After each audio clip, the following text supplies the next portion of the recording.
Now call to order the Lane Community College Board of Education. The first item on the agenda is the land recognition, which will be read by our new board member, Julie Weissman. I'm honored. Acknowledgement of our homeland. I'd like to start our meeting with an acknowledgement that the land we are on is the traditional homelands of the Kalapuya people.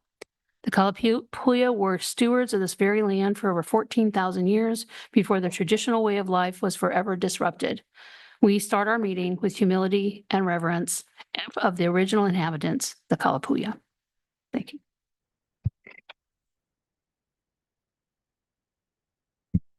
Next up is the equity lens. Do we have an update on this? Okay. The next up is public comment. Celia, do you want to let us know who is up next for public comment and how many speakers we have? Yes, we have one online and one in person.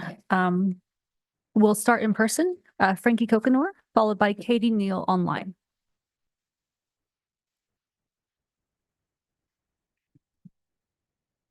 Hello, everybody. Give me a second. I can't read half the time, so I'm going to increase the size on there. Okay. I've reviewed the president's goals and LCCEA's letters to the board, and I'm disheartened by the inability of the president and the administration to cultivate the same collaborative relationship with LCCEA that we have experienced, which would be LCCEF, the other union. Our union meets with the president monthly, holds labor meetings with HR every 3 weeks and more frequently when necessary, and is currently working with HR to ensure the college management is trained on our contract and our labor laws. I believe that the president and the administration fostered a similarly cooperative relationship with LCCEA has with us, LCCEF. It would not only reduce litigation costs, but also improve the overall work environment for the college's faculty. I urge the board and the education to take into the account and step in and do what is needed to help foster this relationship going forward.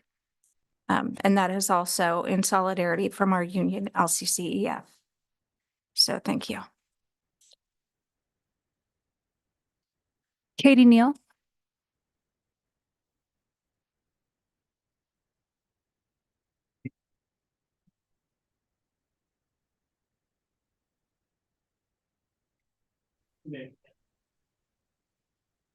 Hi, everyone. Am I able to be heard? Greetings, and thank you for the opportunity to speak tonight. My name is Katie Neal, and I'm a classified professional and the current officer at large with LCCEF. I'm here tonight to speak to you about the C3 job classification. The C3 job classification was created as a temporary classification.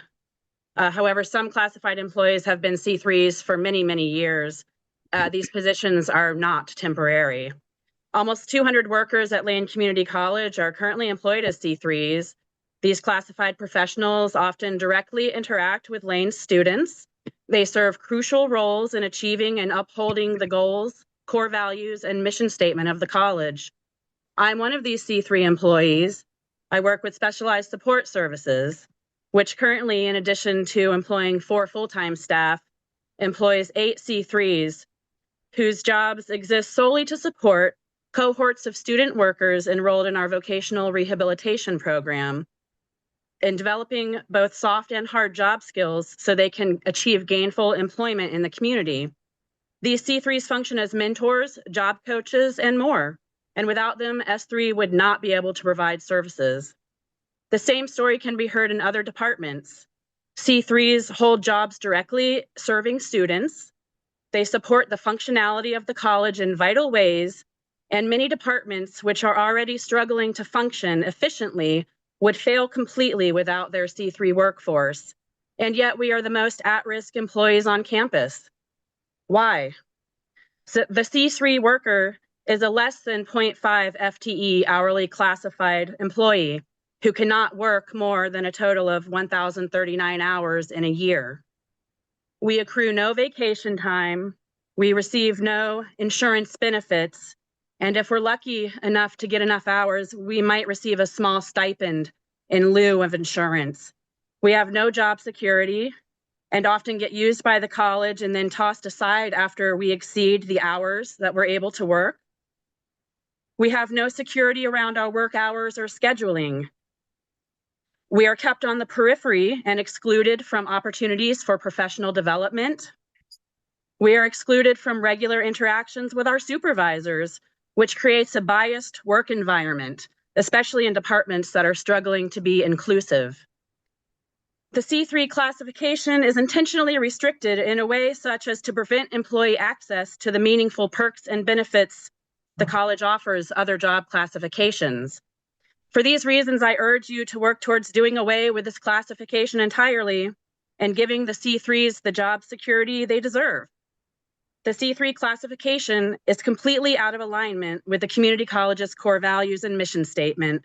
And if you disagree, I challenge you to email me directly and explain how the C3 classification represents the core values of diversity, inclusion, support, and sustainability, which are so integral to Lane's mission statement, because I'm having a hard time seeing it, no matter how I adjust the magnification on the lens.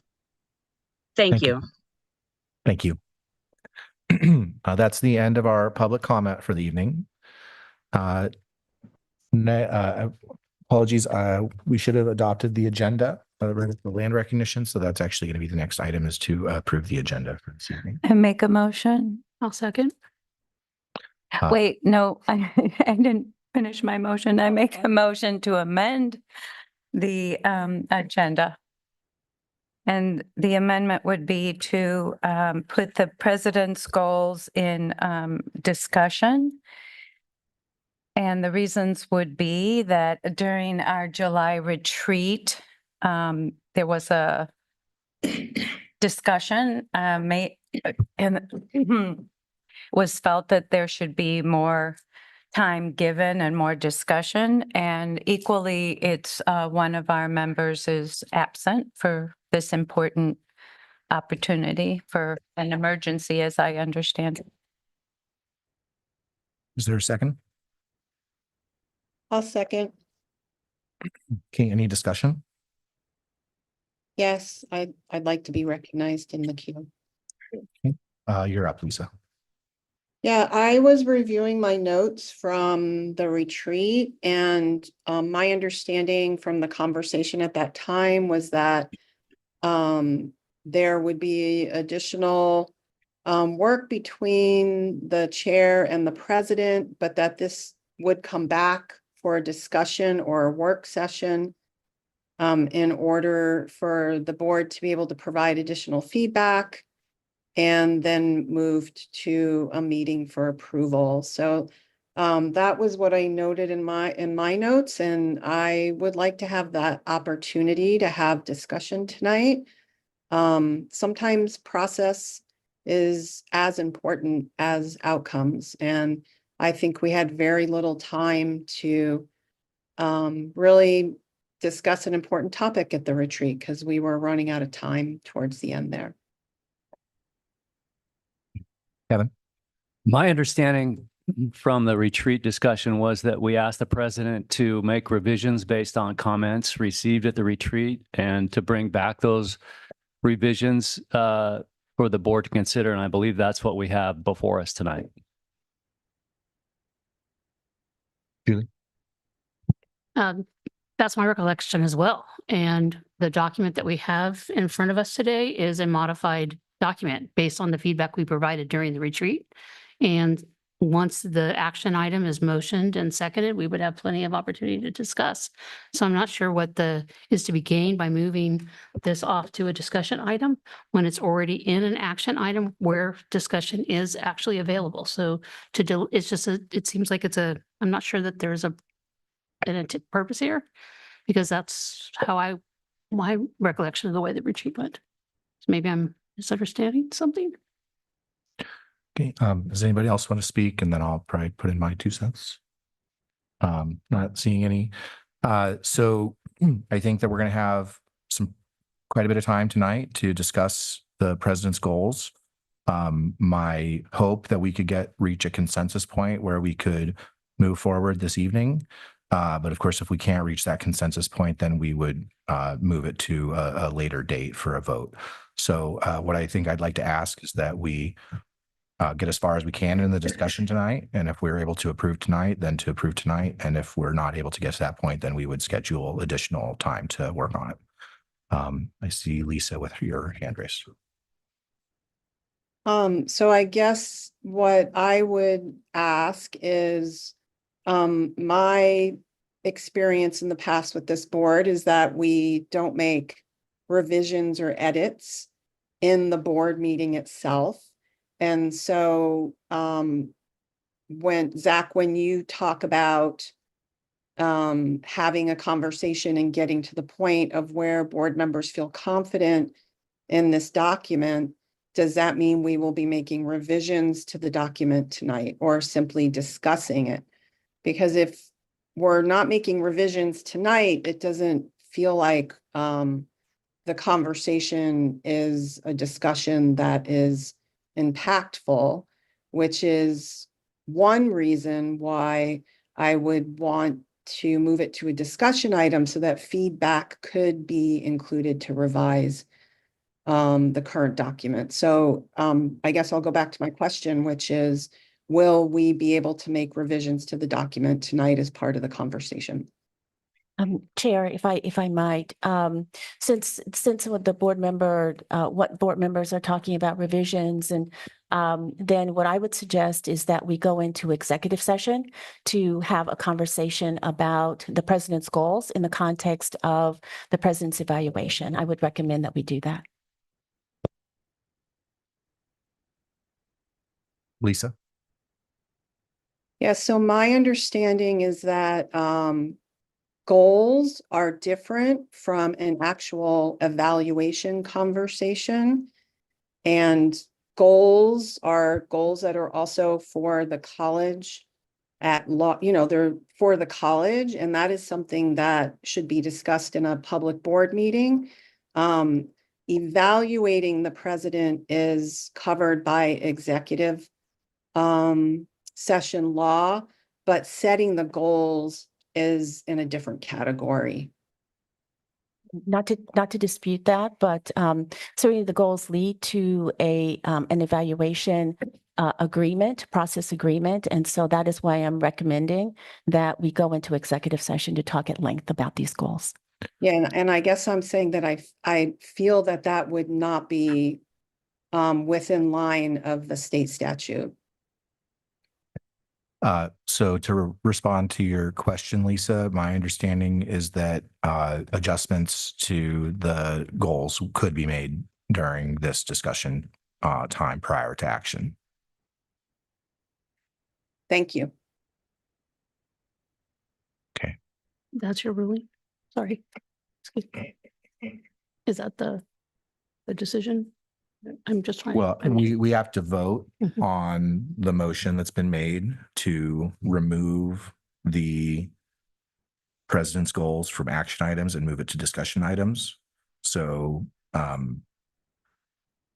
my understanding is that if it stays where it is in the action items, that would allow for adjustments or changes to the board goals before we move to approve them. Alternatively, we could support Denise's motion that would put it into the discussion items, which would mean we wouldn't act on it until our first meeting next month. Can I ask a question? Yes. I'm a little confused at process. So the way I understand that's happened is there's two items on the agenda, there's board goals. And I'm sure that you just misspoke when you said board goals, right? Right. We're not talking about board goals. We're talking about the president's Yes. goals. And the president is our employee, right, who has given us our goals.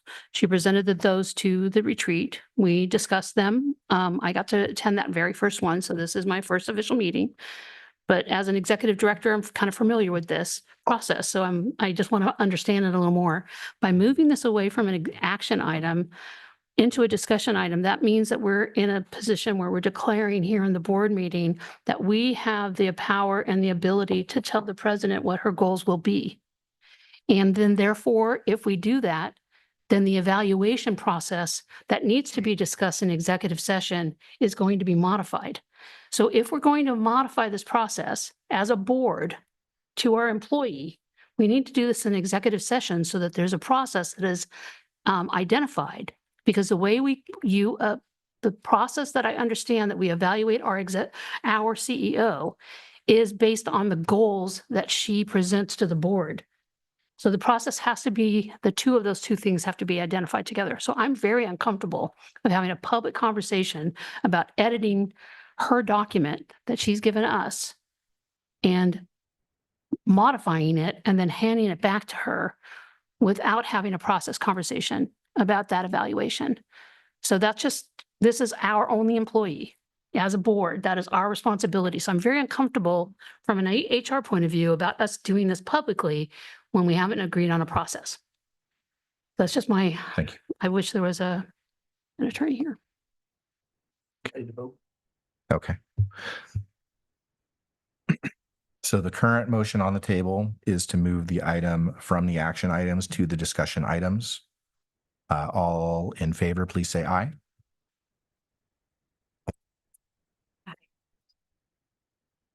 Okay, I'm sorry, could you say the motion again?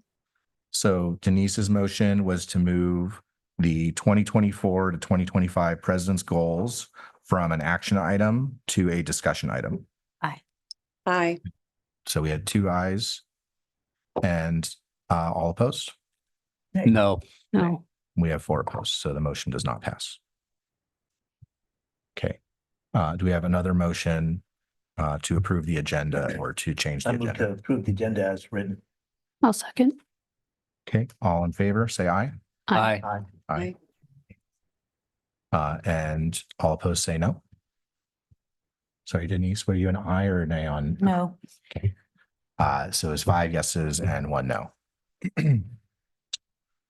Okay, moving on. The next item on the agenda is the president's report. Thank you. Good evening. On a monthly basis, I provide a report at the Board of Education regular meeting to share highlights of activities and successes accomplished by LCC and also the work ahead. I begin my report this month by thanking the Board of Education for their support of our institution. Your counsel, stewardship, encouragement, and leadership, as reflected by the goals set for the institution each year, are invaluable to us in maintaining resilience and fulfilling the college's mission. The college continues to provide attention and care to the many new and returning students who are choosing LCC as their college of choice. 4 weeks into the fall term start date, headcount is up 17.5%. Duplicated enrollment is up 19.6%, and full-time equivalent is up 21.2% compared to the same point in time last year. The registration fests that provide drop-in financial aid and admissions and registration support, our new buildings on the main campus, investments in reaching new students and retaining current students in new programs, including the bachelor's degree in business, are among the signals to our communities that LCC is a dynamic place for education and training. Because LCC is a welcoming front door to all students, Welcome Week will be held on September 30th, October 1st, and October 3rd. These first crucial days set the tone for our students' experiences and play a significant role in shaping their academic journey. Prior to the start date, fall professional development and in-service events will build community around shared goals, prepare everyone to contribute to the positive experiences of our students this year, and reflect on LCC's culture of student success. Also beginning this month, LCC will recognize National Latinx Heritage Month during September 15th to October 15th with activities to celebrate the histories, cultures, and contributions of those of Hispanic descent. And that's my report. Thank you. Next item on the agenda is the consent agenda approval. So look for a motion. Steve? Excuse me, I'll move to approve the consent agenda in full. Second. Excuse me, Yes. That's a question. Usually we have the opportunity to pull something from the agenda if so desired. I apologize. I was asking for a motion hinted at that, but yes, are there any requested changes for removal from the consent agenda? Lisa? Yes, I'd like to pull item E. The EAB service subscription renewal. Yeah, so that would go to a discussion item. Is that Mhm. right? Yep. Okay. Are there any objections to moving that to a discussion item? Well, I was just gonna let it go and Yeah. maybe the motion. yeah, it's a point of order. I mean, we have a motion and a second on the table. I was just gonna. So Well, Motion and second. I put a motion on the board that, yeah, so Do that, and then I can back out of it, I think, right? Yes, you you can pull your motion. is that okay? Yeah, with respect to the conversation that happened, I'd like to pull my motion. And the seconder, is that okay? yes, Thank you. Commissioner Fragala has requested that we approve the consent agenda without item E and we move item E to a discussion item. Can I have a motion for that? Or You move should to an do it. action item, sorry. Move from a consent agenda to the action items. Go ahead, Lisa. I believe in the past, we haven't had a motion on removing something from the consent agenda. Yeah, let's just remove. I think the idea is that we would approve the consent agenda with that item removed. All right, I'm sorry, things are breaking up a little bit, so I'm missing some of what you're saying at occasions. My apologies. Okay. So we're approving the consent agenda with E removed. I'm asking for that motion, yes. Okay, thank you. So moved. And a second? Second. Thanks. Thank you. Oh, okay. So the motion is to approve the consent agenda with item E moved to the action items. All in support, say aye. Aye. Aye. And all noes and all abstentions. So we have 5 yeses and 1 abstention. Okay, with that, the consent agenda is approved, except for item E, the EAB service subscription renewal, which will now be our first action item. So with that, can we have an update on the service subscription renewal? Or do we need to wait a little time? We can have thank you so much, Chair Mulholland. We can certainly have a short description of the EAB service subscription renewal, please. I'm going to ask Colum or Dawn to assist here. They have all the details. Can I ask a quick question? What does EAB stand for? It's a really good question. They're actually moving towards a new name. EAB is the vendor. Navigate is the software that we use. And so just a little bit about it. Good evening, everybody. Thank you so much. This is a contract renewal for a service agreement that we currently have with Navigate.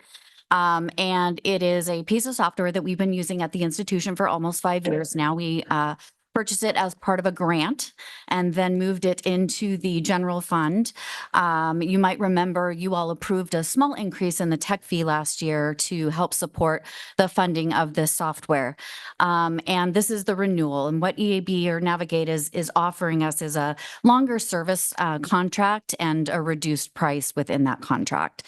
So it's a 5-year contract, but there's a reduced price that's built in if we do sign that longer term contract. Just a little bit about Navigate. We use this to help the college communicate with students on a regular basis. It's really increased our ability to communicate with students both through email and text messaging. It allows us to track services, communicate with students about events that drive registration. We use Navigate to build academic plans for students as well. So when we're looking to build those plans out for students longer than one term, they help us build it out a year and around the student schedule of needs. So tracks their progress and their scheduling needs as well. It works well with our progress towards opening more terms for registration. So you might know that that's a goal for us as an institution, helps us with that. It also supports our early alert system. So for students who might be struggling in a class or need tutoring, there's an early alert system that we can utilize through Navigate that helps us get in contact with those students sooner. The software is designed to eliminate the need for a student to tell their story more than once and really provide some wraparound support for students who use the services throughout our campus.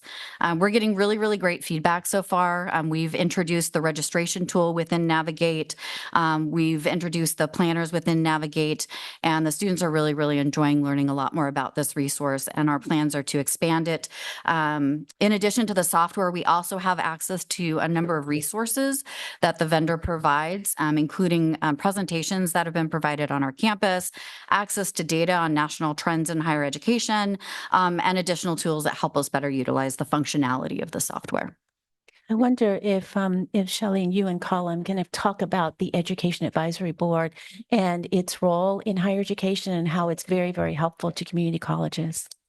So, well, Shelley and I have worked with EAB, the Education Advisory Board, over our careers in that they are an organization, a nonprofit that basically works with community colleges and four-years across the country. And what they do is they track trends. They are able to, like in fall, for instance, they came out to our college here and we didn't have to pay for them to come out, and they gave us a whole day of presentations on best practices.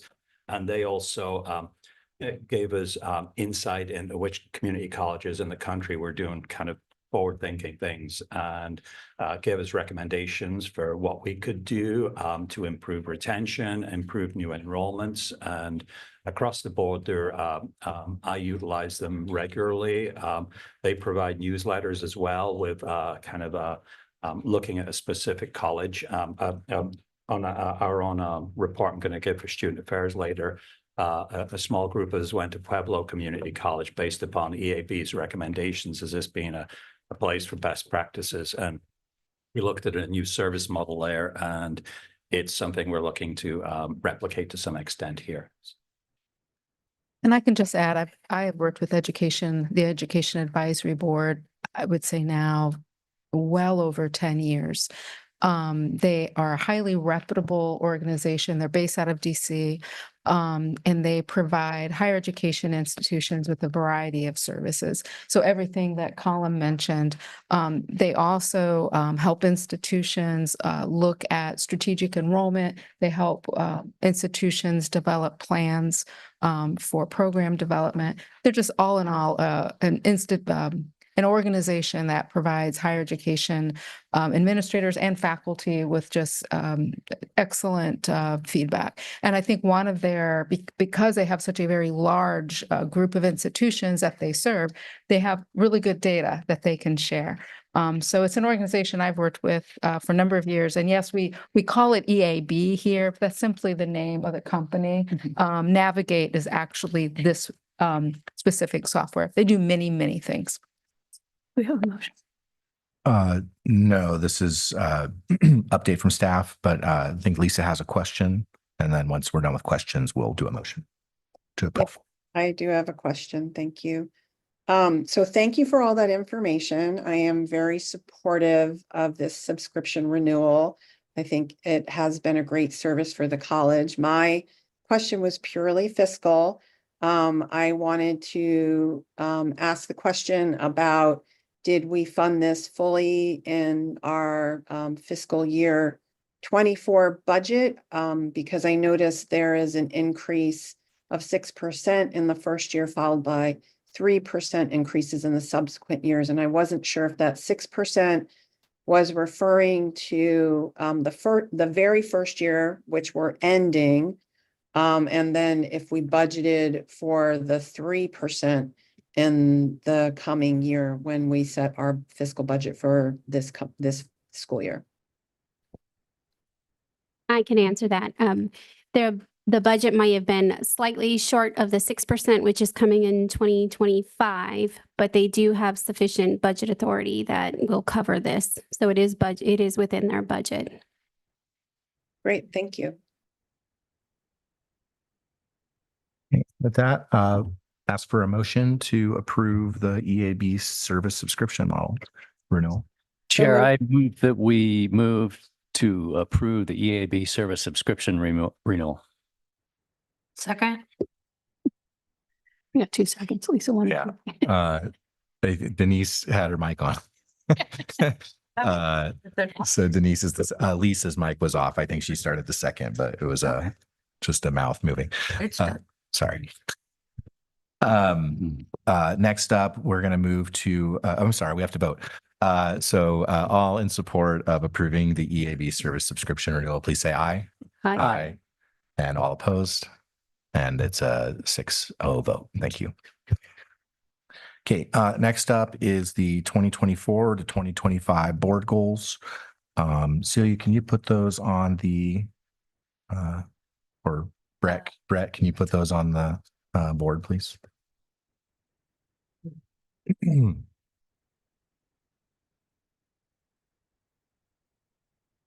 Chair Mulholland, if you Sure. don't mind. There's one slide, essentially, next slide, please, Brett. Just one slide, just to recap. This was introduced to the board at the retreat and the suggested board goals at the institutional level. And so these are the same goals essentially as the previous year. The first 6 are from the strategic plan. Those are strategic plan goals. And then the last is the president's goals. Thanks. So we got to discuss these at our previous board meeting. These are reflective of the college's 2022 to 2027 strategic plan. Brett, are you able to pull up the plan document that has sort of the sub bullets to these items?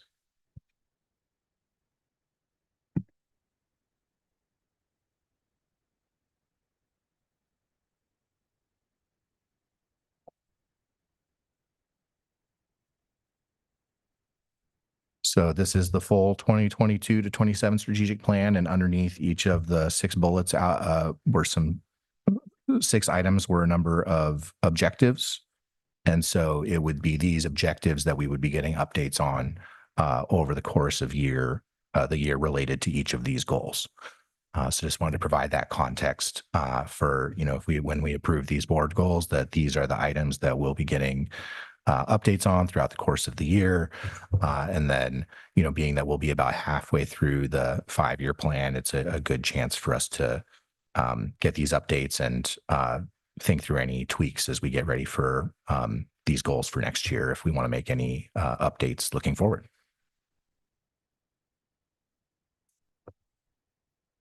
Yeah, Julie. Do we want to discuss or do you want a motion to approve? Well, if there are any questions or discussions, let's get out of the way, and then we'll motion to approve it, hopefully. Okay. Okay, any comments, questions, concerns regarding adoption of these board goals? Okay. And then I did want to provide an update that at our board retreat, we had also included some board best practices or operating agreements and exemplary practices. And I am hoping to bring those back for a conversation later this year to revisit those operating agreements and exemplary practices, but sort of keeping them separate from this board goals document. Can I ask a question? Yes. So, again, I'm brand new, board process, Robert's rules, all that. We're under action items. Before we have discussion, should we have a motion on the floor? Yes. Good question. I'm new as the board. I know you are. So That's why apologies that I we're haven't both had new, and my that's why I'm asking questions. recent Robert Rules training. So yes, I guess we'll take a motion at this time. But I'll move to approve the 2024-25 board goals. And I'll second. Okay. Any discussion? You have just something to say? Yeah. So as a brand new person, I went and actually read the strategic planning document and compared it to the board goals that were given to us at the retreat, and they align really nicely. And they seem to be something that I know for me as a executive director and as a board member and working with my own board, this is really a nice guide. And so I really like how we're going to be able to move forward looking at both of those. So I just want to give kudos to the work that you all did to get to this point, because it's nice to be a new board member and have that already. So I gladly support this. All right, not seeing any other hands raised, I'll go ahead and do a vote. So all in favor of approving the 2024-2025 board goals, please say aye. Aye. And all opposed? And any abstentions? Okay, and it passes 6-0. Okay, and the next action item is the 2024-2025 President's Goals. So I will move the floor to you, President Bolger. Thank you very much. Can I make a motion before we discuss? Let's get the presentation and then do the motion and then do the discussion, if that's okay. Right. Is that all right? Sure, no problem. Brad, if you could bring up the president's goals and if you just help me out a little bit. Every slide that you see that has blue text means that there are updates. And I want to talk about just the blue text, be really quick on this. So thank you for that. Much of this information the board did see at its retreat in July, which will just continue through. And Celia, maybe you can help Brett with identifying which slides those might be. And so we're just going to thumb through here. The board has seen this document in July and then also here. So we added to increase FTE. So there was a reason for developing a comprehensive and effective enrollment and retention system, and that's to increase FTE. And then there's a slide, I believe, after this that is a chart. Yeah, there we go. So there's an FTE growth, and we added this chart in order to show context. So this is context, not meant to be a goal or to have a progress measure, but meant to be context. And so that the board can see what our aspirations are with respect to FTE. You might recall the consultants report, financial consultants report in 2022, 2023, early 2023 timeframe. And they said roughly about 8,500 FTE would be a good aspiration for Lane. And so that's what you see here. We'd be up at, about 8,744.4 FTE by AY 31. We can continue on to, and we're looking for that blue text.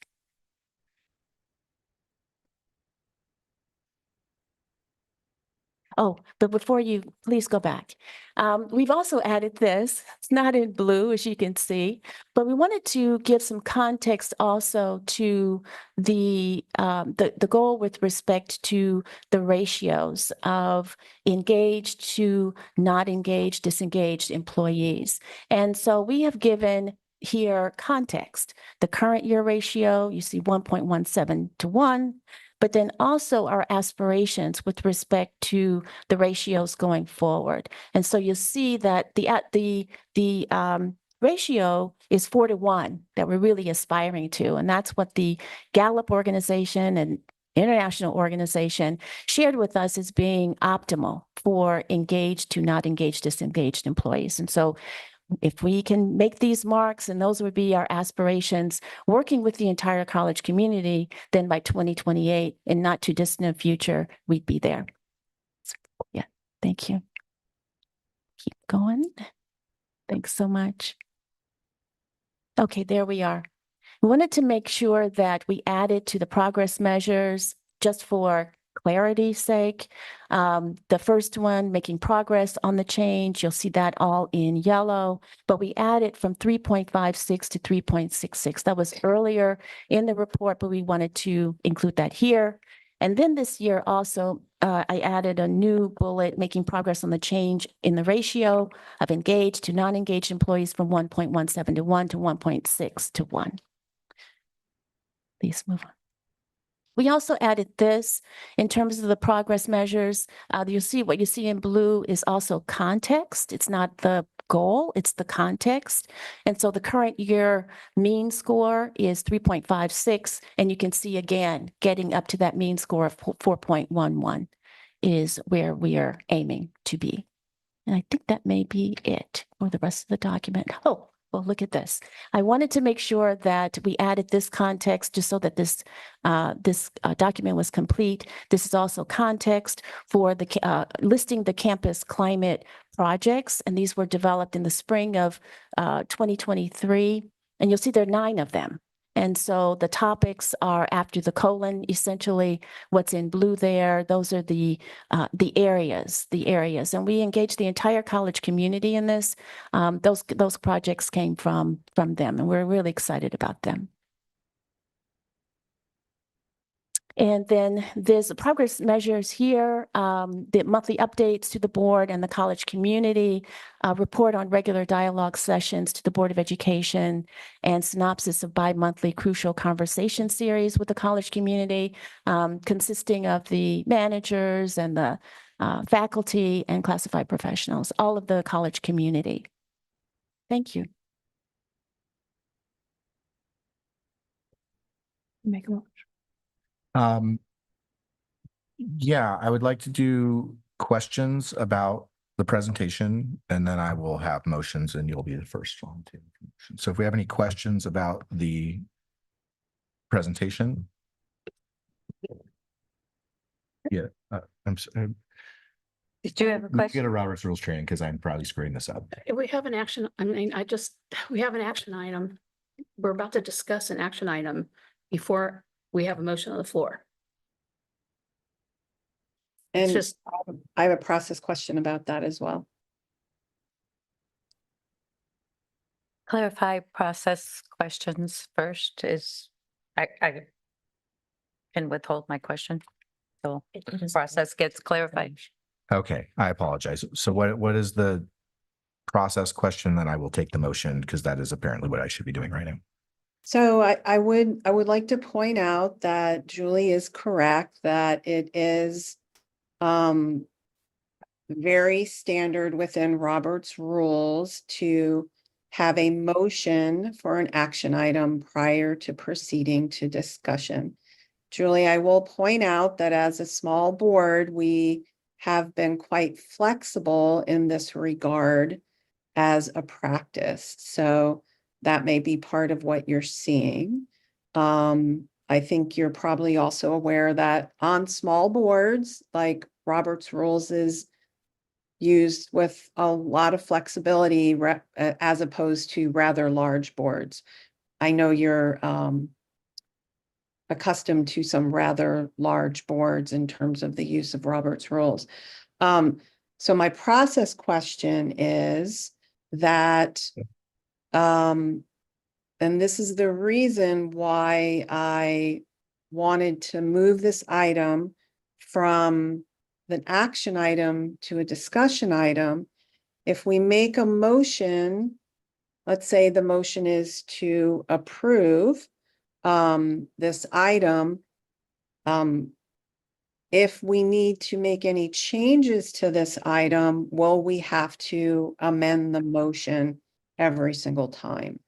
So that's part of the reason why I was interested in having it move to a discussion item so that we could provide additional feedback to the president. And so are we going to have to make amendments every time we would like to address some type of change within this document? I think the process under Robert's Rules is that the motion, someone has tried to make the motion, that if it's seconded, that then we would have discussion, and then changes to that motion would happen through the Robert's Rules process to amend the motion or to withdraw the motion and to put in a different motion. Okay. Is And that- then may I, okay. So if you would like to make a motion, now's the time. I'd like to move that we approve the president's 24-25 president's goals as presented. Is there a second? Without discussion or? We're going to have discussion in one second. Yeah. Is there a second? Second. Okay. Now we'll open for discussion. Would you like to speak to your motion? Yes, I think the goals track nicely with the strategic plan that we've put in place. They account for a lot of the feedback that I heard at our retreat meeting, which was wanting a little bit more specificity, wanting a little bit more interactions, different types of interaction with the different levels of constituencies that we represent as a board, because we represent everyone, faculty, classified students, and administration. And so I felt that the goals were pretty broad and yet at the same time specific enough to give us. I loved the last slide, which is that monthly reports will be given to us about some of the concerns that were brought up in the retreat, which was what you, I heard you all give feedback and wanting. I mean, it was my very first meeting, so I was learning a lot and listening a lot, but those were notes I had that wanting meetings and feedback and the conversations with the different constituencies. So I'm in favor of approving the goals. We can work with the president to how we would like that to look going forward in different types of conversations. But as far as the goals are concerned, so she can move forward in her year. Okay, Lisa, and then Kevin. Yeah, And then thank you. Can you hear me? Yep, okay. I'm gonna take my hand down. So, I guess I wasn't sure if we were gonna take them one at a time. So I'm gonna start with goal 1. I'm curious to hear some examples of what identifying new funding streams might look like, and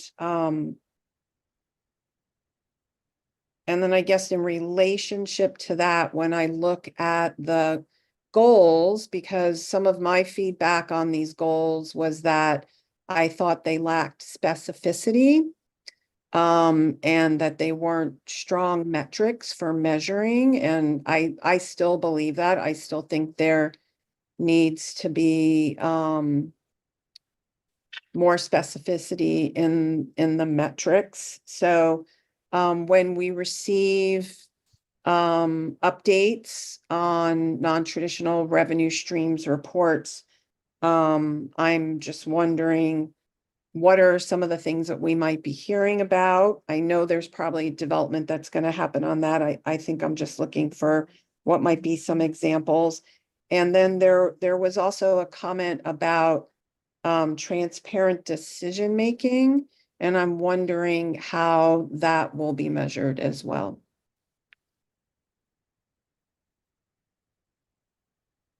Do you want to respond to any of those questions around new funding streams, what that might look like? And then if there's specific areas you were thinking lacked specificity, I might follow up with you in a moment, Lisa. Yeah. So the new funding streams would be, say, for example, leased space.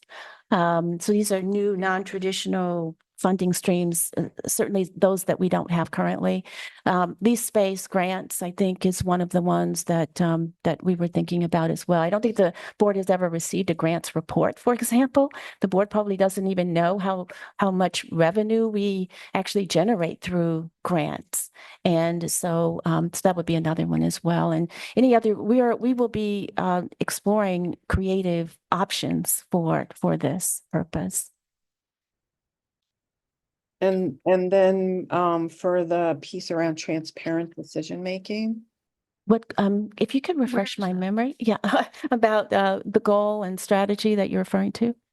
I thought that I saw something in the purpose around improving transparent evidence-based communication. So I just was wondering if that would be included in one of these metrics. Probably not directly. I think that is really more of a value to be transparent in decision making and just calling it out. Okay, thank you. I don't know if other people have any questions or comments about goal 1, but I can pass for now. before going to other goals. Okay, we'll give each person that raised their hand a chance to to speak and then loop back to you, Lisa. So next up is Kevin. Thank you, Chair. Thank you, President Bolger, for the revisions. I believe that you listened to the board's comments from the retreat. We asked you to come back with revisions to your goals, which you've done this evening. And I want to point out to remind the board, these are the president's goals. These are not the board's goals. It's fine to have questions and comments, but it's very important, I think, for the president's ability to lead and govern effectively, that the board support these goals this evening and approve them. Sends a strong message to the college community and will allow her to move forward as the new fall term rolls out. Next is Denise. I don't know. Is this on? Yes. Okay, thank you. I'm sorry, I think maybe it was goal 2. I might need some clarification about increasing FTE. So just trying to understand correctly, now a ratio has been proposed. And I noted 1.17 to 1.6 as a goal, which is almost obviously that's significant. But I was unclear as to the time frame. Was that going to 2028? Is that the goal to be reached in 2028, or what time frame are we talking about here? I was a little confused about that. Okay, thank you for that question. I believe it's goal 3 in relationship to campus climate. And the context was information that included all years, several years for the next 4 years. The current year gives us a baseline. And then FY25 is the goal for this year. AY25? AY25 is the goal for this year. But we wanted to give the board a view, just a bit of a longer view, which goes through 2028. Maybe we can bring that up. It might be clearer if we do that. Thank you. Okay. Yeah, just to understand what the 2025, our present time goal is. Okay. Perhaps this is the slide 20, that you were referring to? Yes, you got it. Great. So the current year, the ratio is 1.17 to 1. The current year, meaning the current year that we came into FY25 with, was 1.71 to 1. Our goal for this year is 1.6 to 1. And that will end in June 30, 2025. Okay, so it was for 2025, not 2028. Okay, just wanted to understand that better. Thank you. Okay. And that's based on the Gallup. Do I understand that Yes. correctly as well? Yes. Do you want to pull up the Gallup survey for a moment? Would you like, what are Survey. The results that shows the ratio for, but we went from a ratio of like 0.8 to now 1.17 and hopefully get to a 4 to 1. But I thought that the page that showed that graphic of where were at last year could be helpful for that context. Lisa, do you want to go ahead and ask any other additional questions or comments yet? Yeah, thank you. So I wanted to say that I appreciate the emphasis in goal 2 for because I think there was a lot of good work done in the previous year on enrollment. And so I feel like there is this shift that is happening to focus on retention as well. And I think there's a lot of opportunity there, especially for serving new populations. And I also really like how it has been linked to the FTE. I'm understanding it in terms of our state funding FTE. So hopefully I'm understanding that correctly. Am I understanding that correctly? Yes, you are. Great, thank you. Odds. And I don't know if the full board knows this, but the camera is not working. That gives me the full view of the board, so I can only see specific individuals at any single moment. So thank you for supporting with that.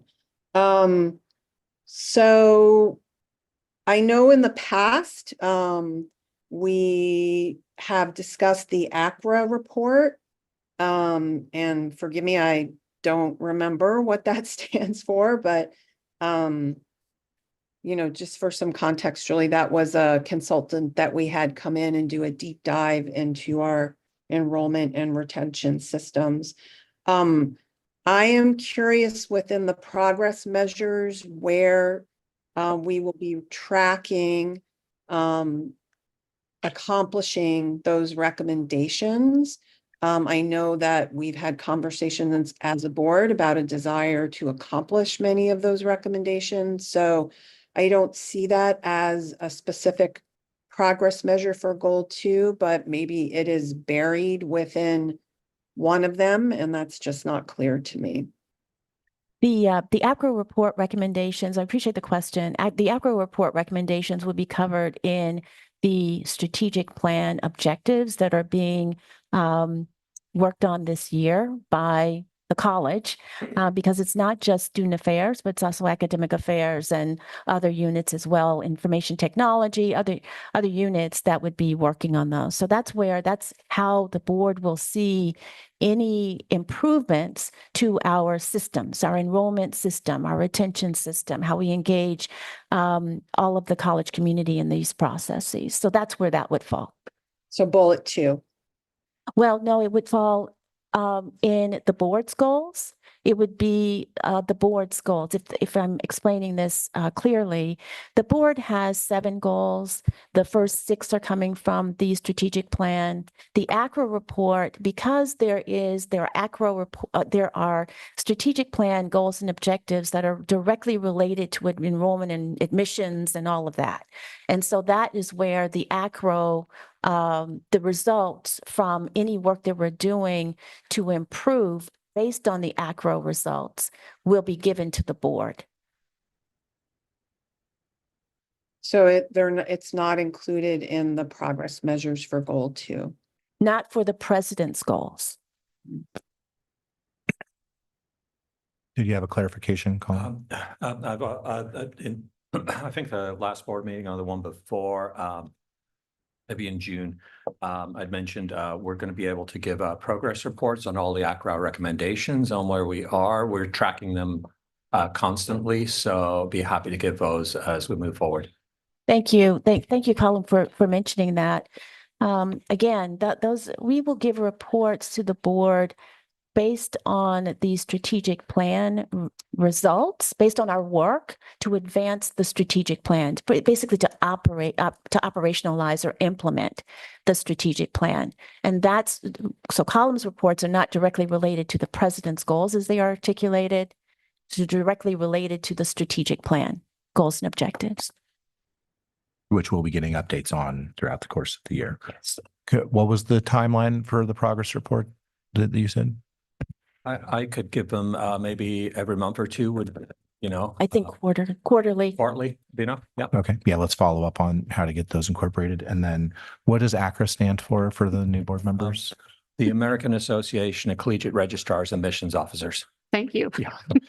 I'll try to remember that. They do a lot more than that. They're involved in almost every aspect of academia. I'll get used to the acronym soon, but we'll pay more attention to those and we cheat will spell all of those out in the future. Thanks. Lisa, did you have additional things you want to talk about? Yeah, thank you. And thank you for that clarification. So I can see how that is embedded into the strategic enrollment management system improvement updates or, you know, in terms of having a strategic plan. So if there isn't anyone else in the queue, I would want to go on to goal 3. Is that appropriate? Yeah. Okay, great. So I am going to start out by saying that, I really felt like at the retreat that I did not have sufficient opportunity to provide the level of feedback that I would have liked to, on these goals, on the president's goals, based on the amount of time that we had available, because we were running late in our agenda. I had really thought we would have the opportunity to have broader discussion and provide more feedback tonight, and to be able to have these worked on more. That being said, I think that you know, goal 1 and goal 2 are areas that the president has already demonstrated strong progress in, and I think I feel like for the most part, we've all been in agreement around that. In terms of goal 3, I am very supportive of the shift in focus from culture to climate. We've also had conversations about that. And I think that, as Dr. Bolger has pointed out, culture is something that takes a long time to shift, but climate is really something that I think the president is able to lead and set the tone for the campus. And so I think that is appropriate for this goal. I do think that there has been, not within the retreat, but in more of the one-on-one meetings that the president did, where there was a lot of feedback that I don't see represented within goal 3. And I think that when we are thinking about including labor management in this goal, that is a very distinctive process that is protected by Oregon's PECBA law. The PECBA law is the Public Employees Collective Bargaining Agreement, which governs and protects a lot of labor management relationships. So I think most of us are familiar with around bargaining. As a board member, we are not part of the bargaining team, so we do not engage in the bargaining process. We do not engage with bargaining unit members directly around that process. My understanding of labor management is it's very similar under PECBA, and that the interaction is between management and the labor representative directly. So I have concerns that when we are talking about some of these strategies that are represented within goal 3 around dialogue sessions, crucial conversation series, if that is focused on climate and morale at the college, I think that is appropriate. But when those start to become focused on labor management, I do not think that is appropriate. I think if we want to see improvements between labor management relations at the college, that involves working collaboratively and directly with unions. That involves finding collaborative ways to resolve issues at the lowest level. And there have been some very specific feedback that has been given around ways or metrics or progress measures that we would like to see as a board from several board members in this regard. Some of them include reducing the number of grievances and unfair labor practices. I don't know if that is something that will be included in the monthly updates to board and college community. I think that we have given feedback on a desire to see trainings for managers and collaborative union management training on contracts. So trainings for managers on state labor law, as well as collaborative union management training on contracts. And I don't see that represented here. I see reports on regular dialogue sessions to the Board of Education, but dialogue sessions to me is something that's different. So I would like to see additions made to the measures that are represented here. And perhaps Dr. Bolger could let me know if when she's talking about monthly updates to board and college community, if Dr. Bolger, you are talking about some of these attributes that I just described, such as the increase or decrease in unfair labor practices and grievances, increase or decrease in costs of lawyer fees, how proactively engaging, and also some of the other things that I described. Well, I wouldn't feel comfortable talking specifically about those items that you just listed. I would say that the appropriate place for a conversation is the executive session about these topics. And so those monthly updates would be to the board would be done in executive session. So if I'm understanding you correctly, in executive session, we could define what some of those updates would look like for goal 3. Well, I'm just saying that the progress measure says that we would give monthly reports or monthly updates to the board. And certainly that is a session that is closed. We can discuss it at that time. Yeah, and I'll just add that if we, I think we will be getting updates throughout the course of the year on labor management relations, including updates on things like litigation, ULPs, grievances, that we will take those into executive session and have opportunities throughout the course of the year to get updates and ask questions so that we're kept abreast of what's going on. And then, sorry, go ahead. So, And then that was what I was asking. I'm not asking for those updates to be in a public meeting. I'm just asking if we will have monthly updates on those types of topics.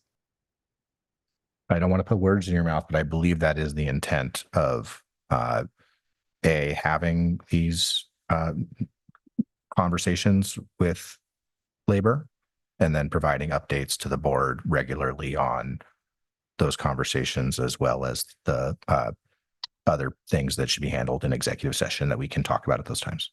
Okay, so maybe that's what I was misunderstanding earlier. So we will have monthly updates on these topics to the board, but they will be occurring in executive session.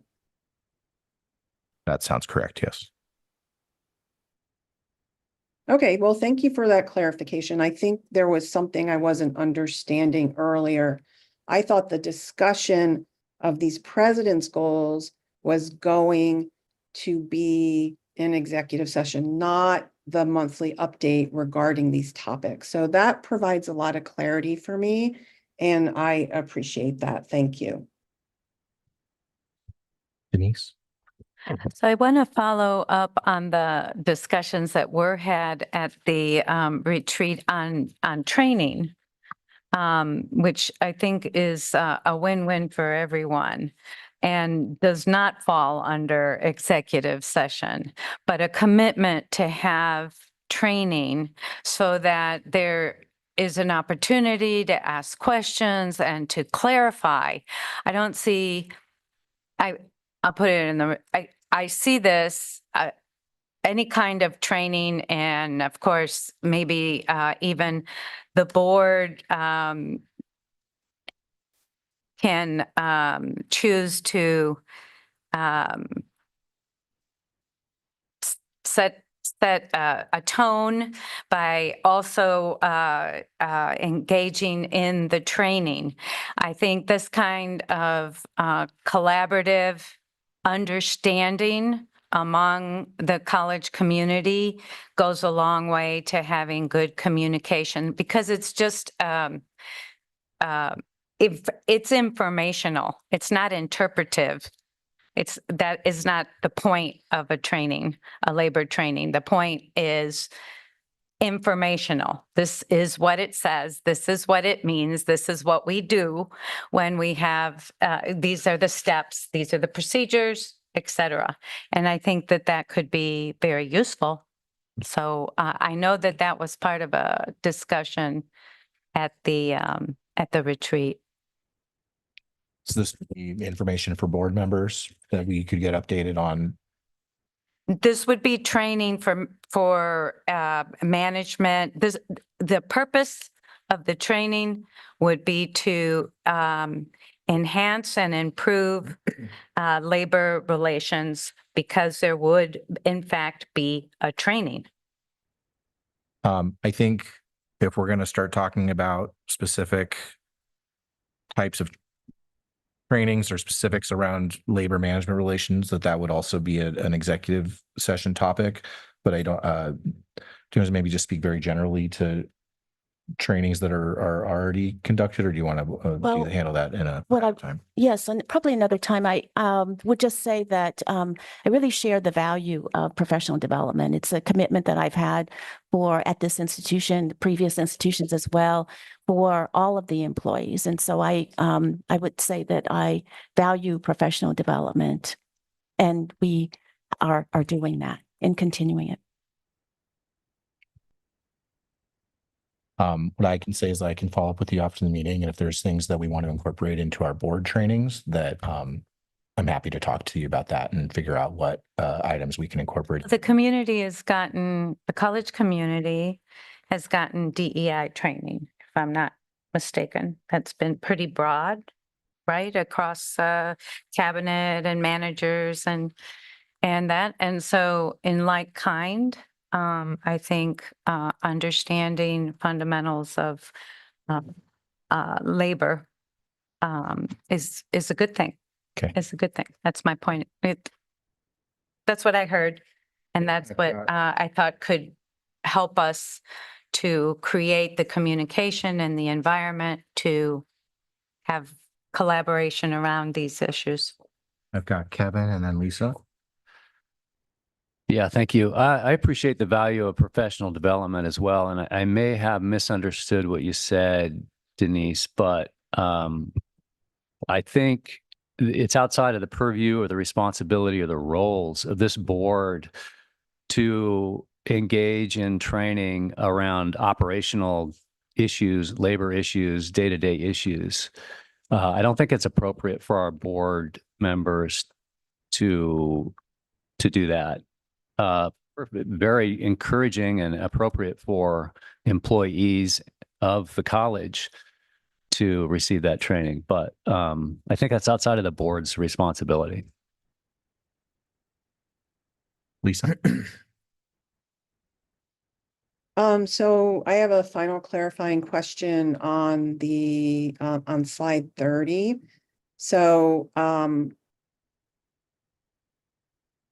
okay, I keep getting this message to lower my hand. So so that is the labor management relation progress metrics. And so I think I spoke earlier about PECBA and the importance of it, labor management being between labor, which is the union that represents its bargaining unit members, and management directly. So in terms of these progress measures, so is a progress measure for improving labor management relations, is that what the dialogue sessions and the Crucial Conversation series are going to be about? I had thought those would be more appropriate to climate. Yes, it is. This is under climate, and you might remember the goal itself. It talks about climate, comma, including labor management relations. And so, yes, this is about employees, and this is about the college climate overall, and helping to improve that. That's Okay, what it's about. I guess what's confusing me here is that there's a progress measures slide on 28. That is about climate projects. And then it shifts to labor management relations change model. And then it goes on slide 30, labor management relations progress measures. So it seems like the dialogue sessions and the crucial conversation series are specifically about labor management relations. But I'm hearing you say that they are focused on campus climate. Yeah, Can you- absolutely, because it's with the entire college community, as you can see there. And in the feedback that I received from board members going into the retreat, there was an attention to the words that you see here in the title of this slide. So yes, that's what I would say. If that's still confusing, that's something that I'm going to suggest that we go into executive session when we talk about how I would be evaluated based on these progress measures. And that's certainly something that we can go into executive session to talk about. So just to clarify again, for my understanding, the slide 30 is about campus climate. It's not specifically about labor management. So the focus of the dialogue sessions and crucial conversation series will be about campus climate, not about labor management relations. But I think the way that you framed it was about the following laws related to labor, and this has nothing to do with violating any laws. I'll say it that way.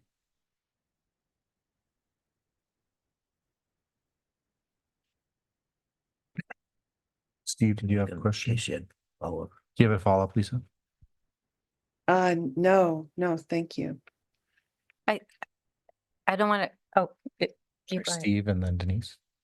I just, listening to the conversation, around the three goals and various questions and responses, and I'm, really back to where I think, we launched, something that Kevin said some bit of time ago, that from my view, before, during, and now, looking at these three goals, they seem very appropriate to me and responsive, to concerns that we've raised, not just during the retreat, but throughout the year. There have been clear adjustments made, and in a very broad, clear way, we are, our president is attacking our top three concerns that we have made clear to her over the duration of the past year and beyond, and has added some additional measures to help us sort of keep track of progress, but also to evaluate performance. So I feel very confident in the president's work on these,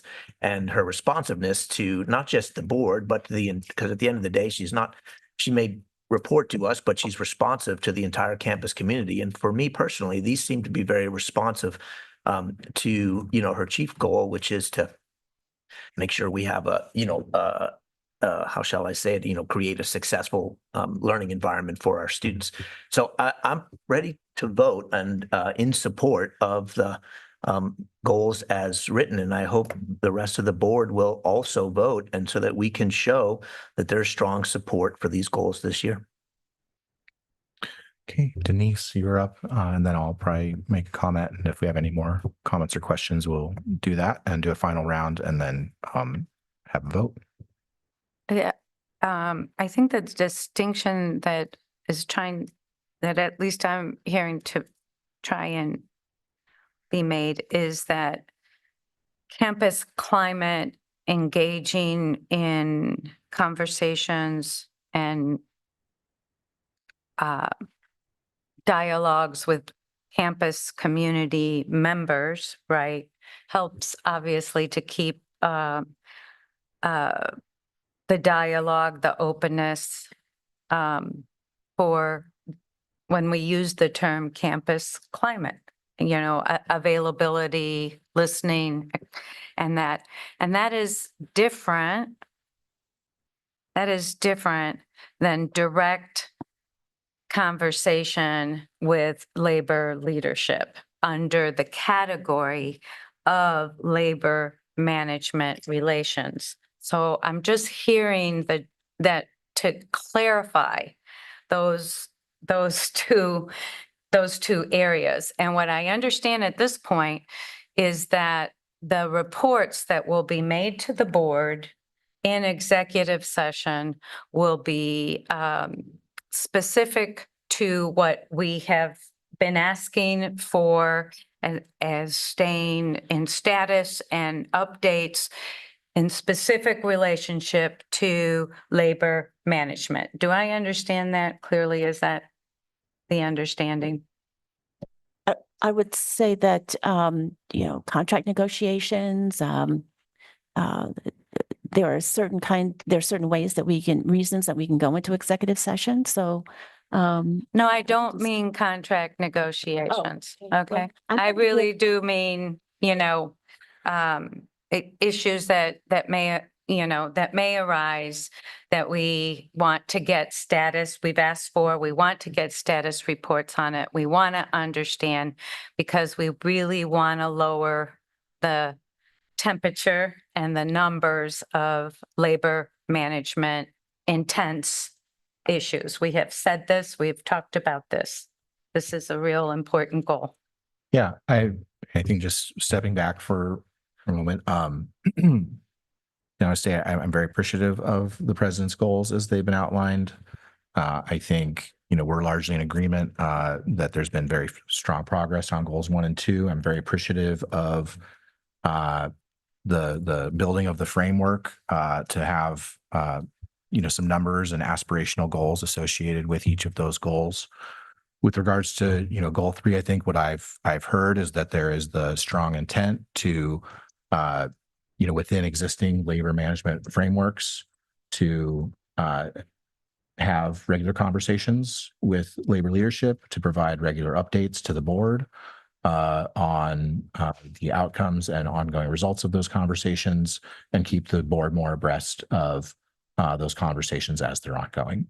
And that we'll be looking to keep the board as informed as possible on those at the appropriate times. Okay. Any other comments, questions? Not seeing. Oh, go ahead, Lisa.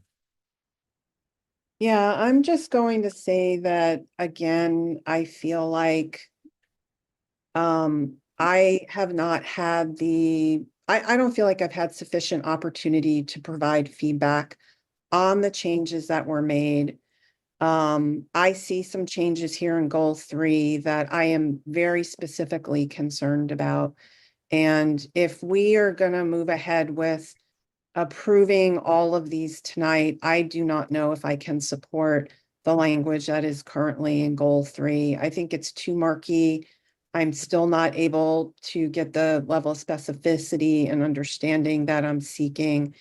I have some concerns about the changes that were added that were based on concerns that I felt like I expressed at the board retreat and were not addressed, that were expressed in my my one-on-one meetings with the president that were not addressed.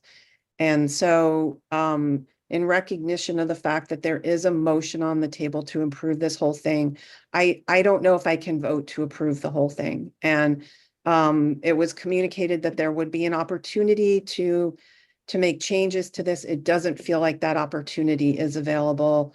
If I vote to not approve this is not a reflection of my support of the president, of my recognition of her hard work and the progress that has been made at the college, as some people would like to have it be. I absolutely appreciate her hard work and the work that she's done on these goals. I just feel like the process hasn't been sufficient for me to move forward. So that's where I'm at with it at this time.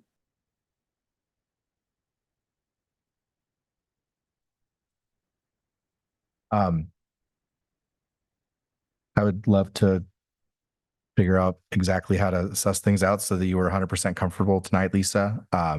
Unfortunately, I think I'm in agreement that unless there's specifics of like, you know, of where you'd like to go with it, I feel like Well, it's I think hard the to. specific of where I'd like to go with it is if I had if I have an opportunity to amend the motion, that amendment would be to approve goal 1 and 2 tonight and to have additional work done on goal 3. And to not approve goal 3 tonight until there are some changes based on feedback. Thanks for putting that forward. There is a motion on the table. So unless you want to make a motion to adjust that motion, I think we would go ahead and vote on that motion at this time. But to say that there will be many conversations over the course of this year around the implementation of these goals, and that if we don't dial it in 100% for you tonight, then I'm hoping that we can get to the point where you're comfortable over the course of the Why year. wouldn't you make the amendment? If you want to make, I mean, if you'd want to like to make a motion to state that, then you're allowed to make that motion under the rules, I believe. Yes, I would like to amend the motion to do that. To approve 1 and 2. I would like to amend the current motion on the table to approve 1 and 2, but to allow more time for adjustment to 3. Okay, and so to do that, we would have to make a motion to replace the current motion. Is that correct? I think we would be amending the motion. Okay, so you've made a motion to amend the motion on the table, which is to approve. So is there a second for the motion to amend? A point of order, Chair. Yeah, sounds good. I obviously am not a Roberts expert, but I don't believe what you're about to do is allowed. The maker of the motion, was that Steve? No, it was I me. think it was, yeah. It was Julie.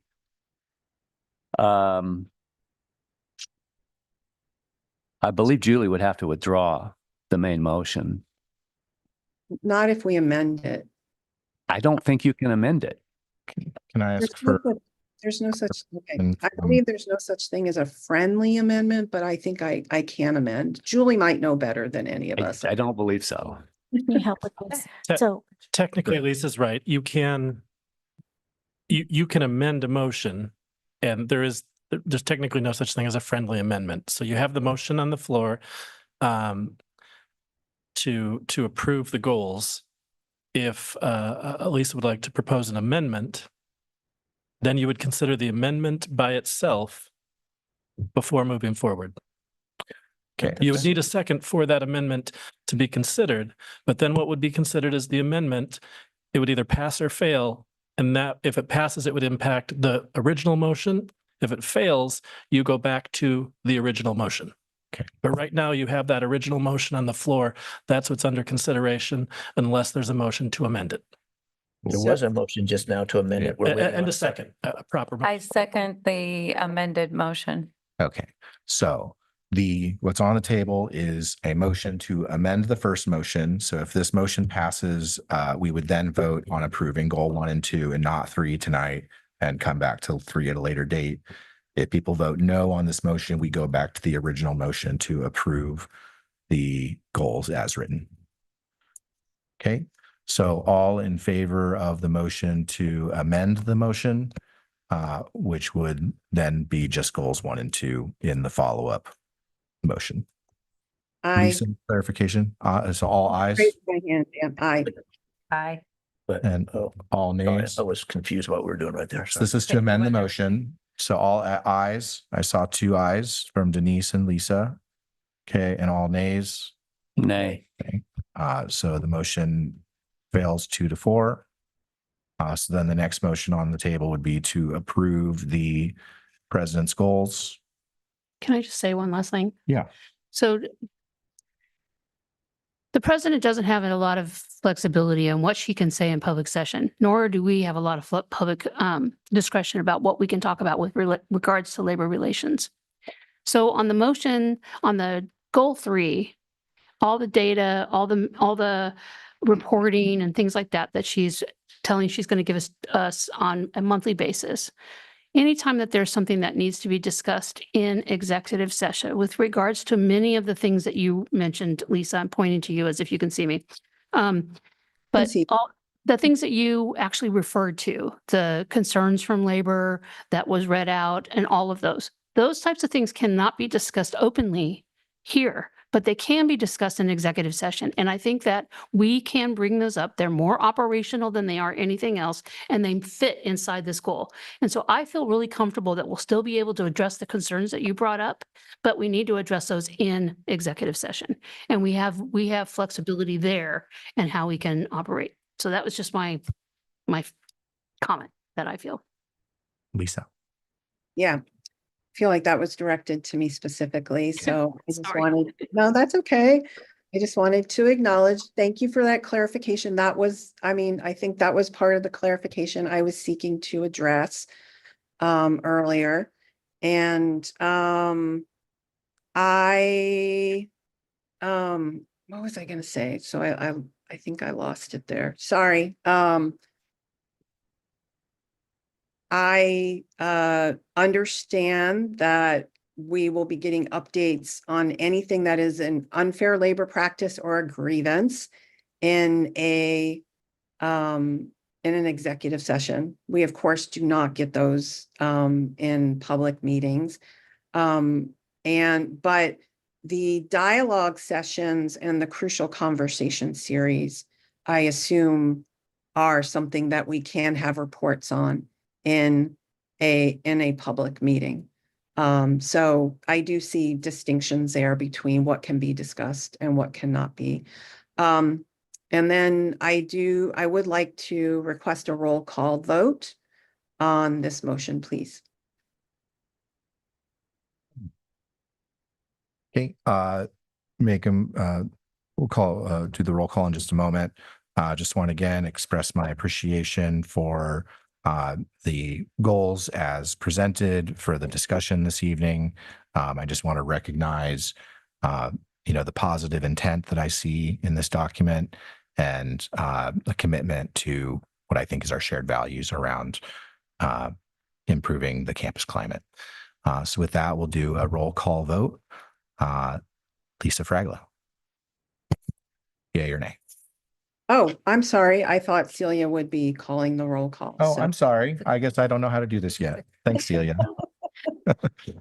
Kevin Alltucker, We're voting to approve the president's goals as presented. yes, Julie's motion. Yes. Denise Diamond, Nay.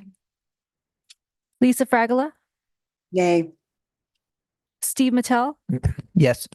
Zach Mulholland, Yes. Julie Weisman, Yes. What were the numbers?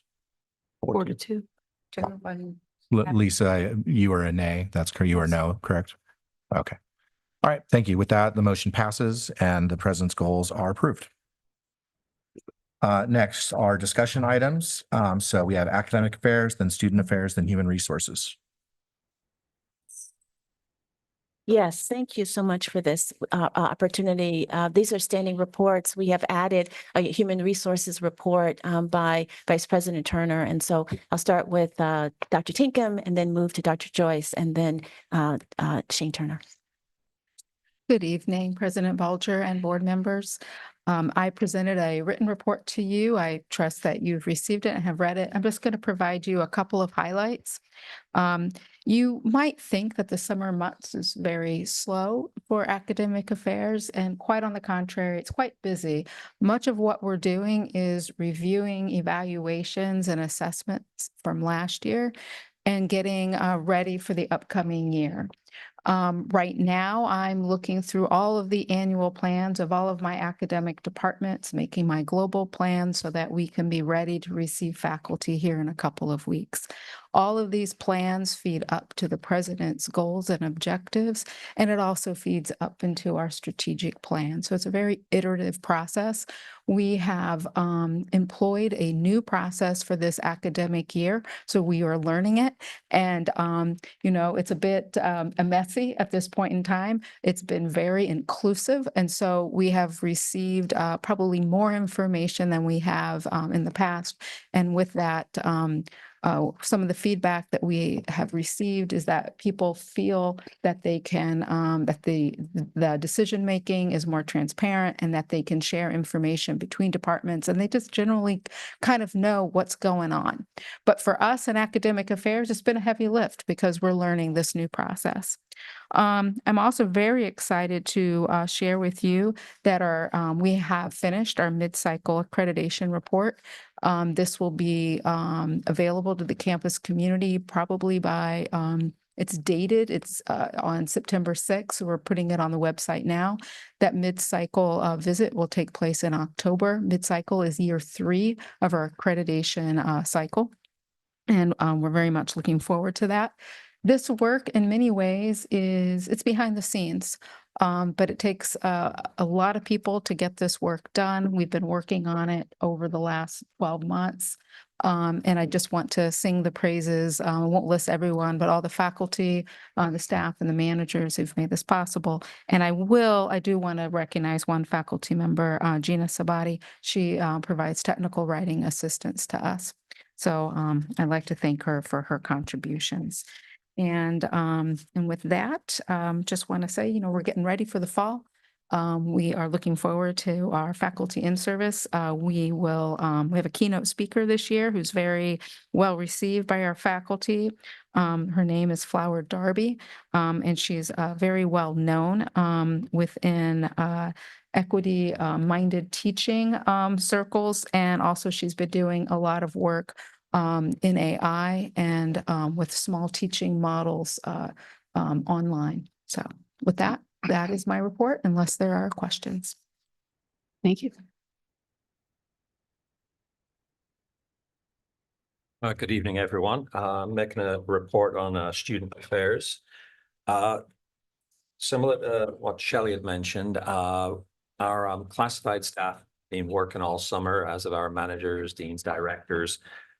This is actually the busiest time of the year for us to some extent, because our focus is making sure we get the strongest fall possible when it comes to enrollment, because if you don't get a strong fall, the winter and spring and summer are going to hurt afterwards. So we're looking really good right now. I've got to say thanks. It's a collaboration, all the work they're doing with the outreach and the communications to these new students and the continuing students, but it's also marketing, communications. We work really close together, and between the ad campaigns and social media and just about everything we can, we're doing our best to get out there in the community. So it's a real collaboration.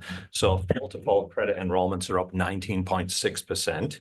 Headcount is up 17.5%, as Dr. Bulger mentioned earlier. These numbers don't stay that way usually as you get right into fall, and you've got a few weeks where there's ad drop period and things like that, but it's looking pretty positive for this time versus the last few years. I did want to mention as well, I do want to say thanks to the board for voting to put in place the application deposit, because we're keeping an eye on this, but it's looking like it is making an impact in fraudulent applications. It looks like it's making a very significant impact. So I wanted to mention that.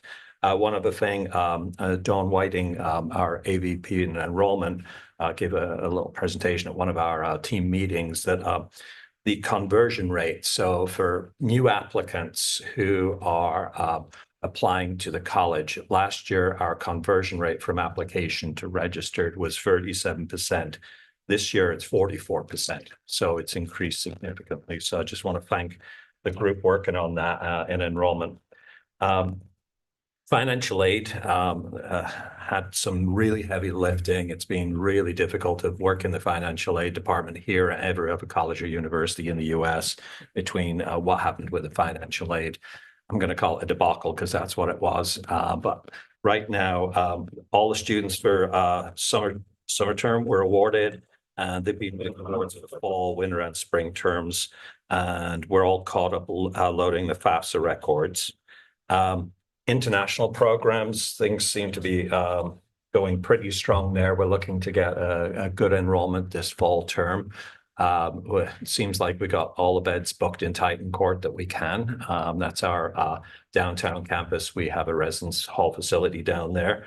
And so that's looking really good. Other things, as Dr. Bolger mentioned, Welcome Week. So September the 30th and October the 1st, rain or shine, we have tents, we have signs, we have coffee, we have all kinds of things. We have staff, faculty from across campus volunteer. If you all want to come down and check it out, they go on during the days on September the 30th, which is a Monday, and Tuesday, October the 1st. It's well worth coming down. There's such a buzz on campus. The new students are coming back, and we're wayfinding.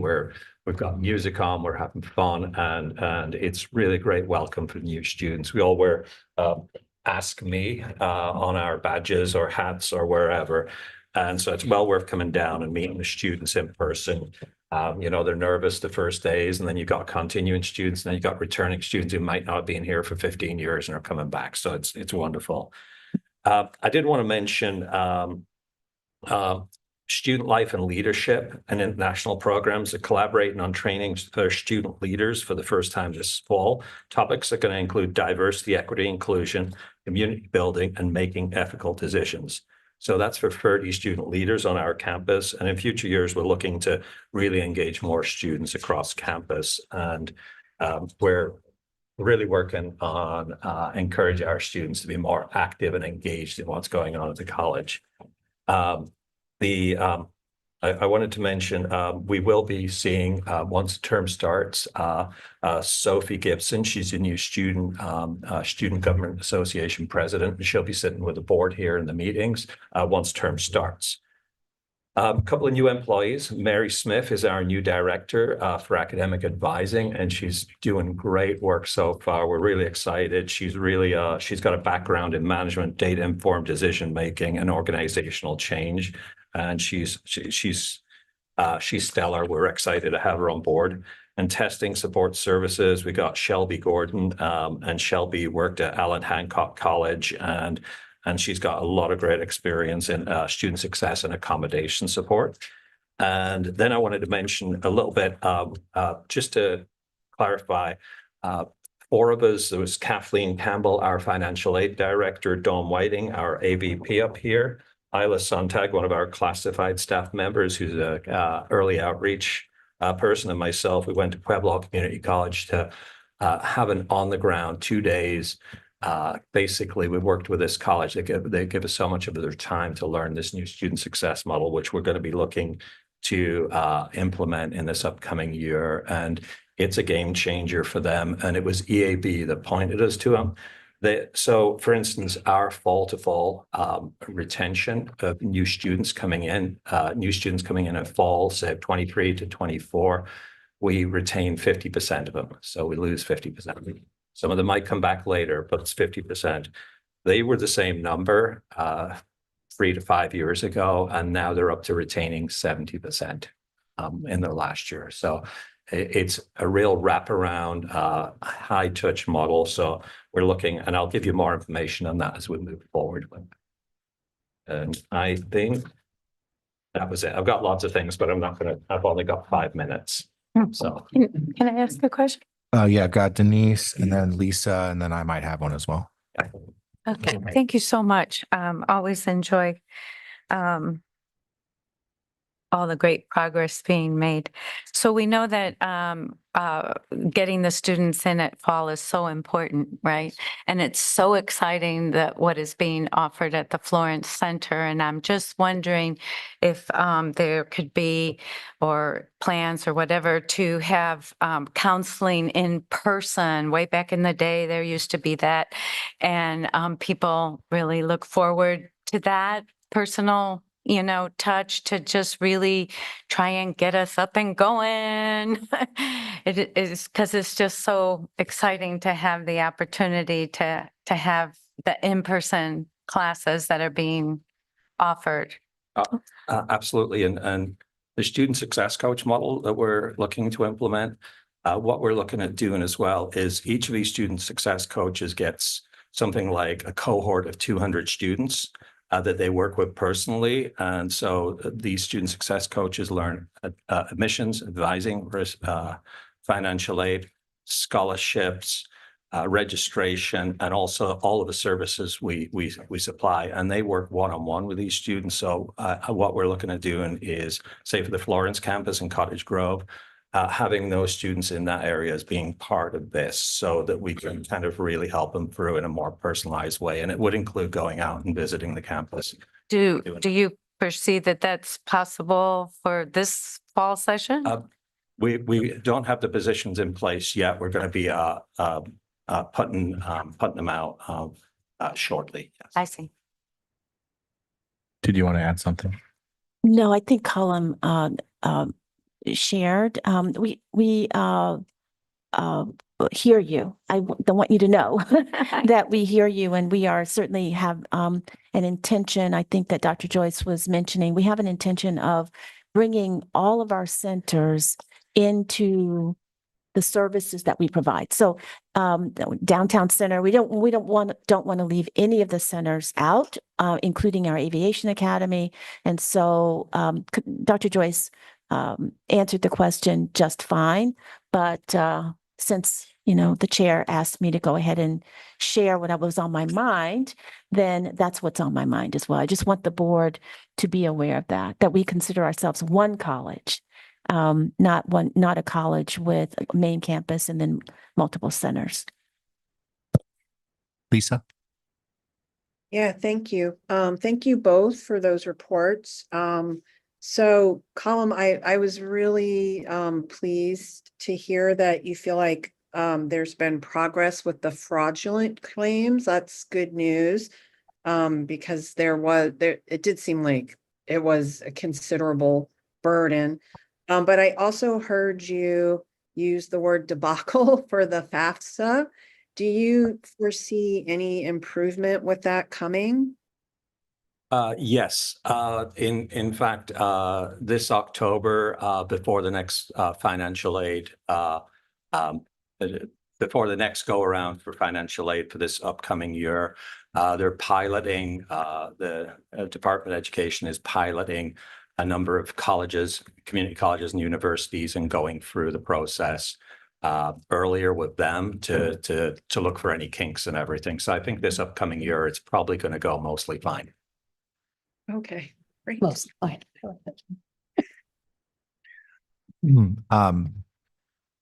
Summer term, as we were heading into the term, there was a week where we had a big drop in the forecasted enrollment. I believe it was associated with the removal of a number of fraudulent applications. So are we expecting to have a similar hiccup again, or we think we're ahead of it this time? I don't believe, what do you think, Dawn? It doesn't look like it right now. From what we can gather, the students that are enrolled are real.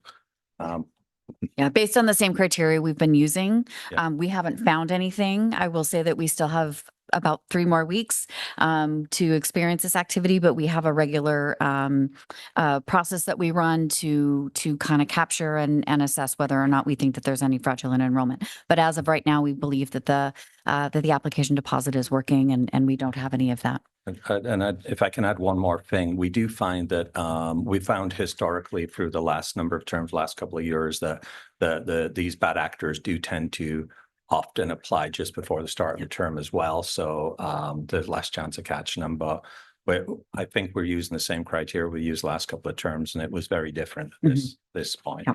Yeah. Thank you. Seeing no other questions, we'll move on to the Human Resources update.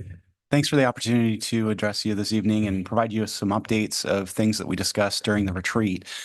You'll recall that we talked about a couple of professional development opportunities that we're working on. One of them is a panel discussion that we'll be holding at Fall In-Service with managers who scored the highest on the Gallup results. You probably remember some of those scores, the mean scores, as well as the percentile scores. These are managers who scored on average 4.0 or better, and had percentile scores up to 87, the 87th percentile. So these are stars, and we're going to learn from them and have them share their tips and tricks for how they achieved those scores.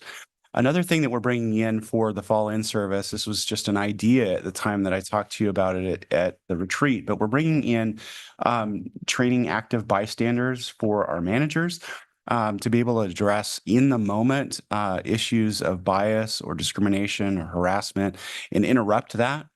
And that'll be the basis of a 2.5-hour training we'll be doing for managers during fall in service. We'll then take that and facilitate a train the trainer program so that we can provide that instruction for campus more broadly once the fall term starts up. As far as campus climate, we've got, you remember seeing those 9 projects on the president's goals. We've got 2 of those that are reaching major milestones this month. We're finishing the final cohort of managers who'll be completing the 360-degree review tool. That was one of the campus-wide goals, to have every manager complete that process. I think everyone who's gone through it so far, and I was among the first, can attribute or can say it was a really valuable experience, that feedback that you get. And it really, I think, played nicely off of the climate survey results and the comments that we got within those. It's a lot of parallel lines and avenues for growth. The other thing that we're going to be rolling out for the beginning of fall term is a new mentorship program that was requested by the campus. This mentorship program, Amanda Blunt and I are working on together, and it will focus on professional growth competencies that have been identified by the American Association of Community Colleges for leadership. So we're basically creating professional development plans in a mentorship environment to help people attain those competencies and become better leaders. So very excited about that as well. I mentioned a little bit about labor relations within a report. I just want to highlight that we spend a lot of time at the college responding to information requests, and we're glad to do it. It's part of our contractual obligation to do so. But it's just important for you to know that that investment in time in the labor relationship is significant. We have a regulatory update. You've probably heard about revisions to the Title IX regulations that were adopted over the summer. They went into effect August 1st, and despite some legal maneuvering in some red states, ours are in effect now as written and intended. Our Title IX coordinator, Daniel Brown, has been very active in trying to provide information to employees about their new obligations under the law, specifically protections around LGBTQ plus individuals, as well as supports for students who are pregnant. And so we see these as very positive steps, and Daniel is at the forefront of getting us in place to be able to comply. And pending any questions, that's my report. Yeah, Denise? So that support for LGBTQ and pregnant students, how do they get that information? A lot of different ways. So we provide mandatory training for, it's mandatory. There's some opt-outs, but Title IX training for all students. There are connections with student government. There are little flyers in every restroom.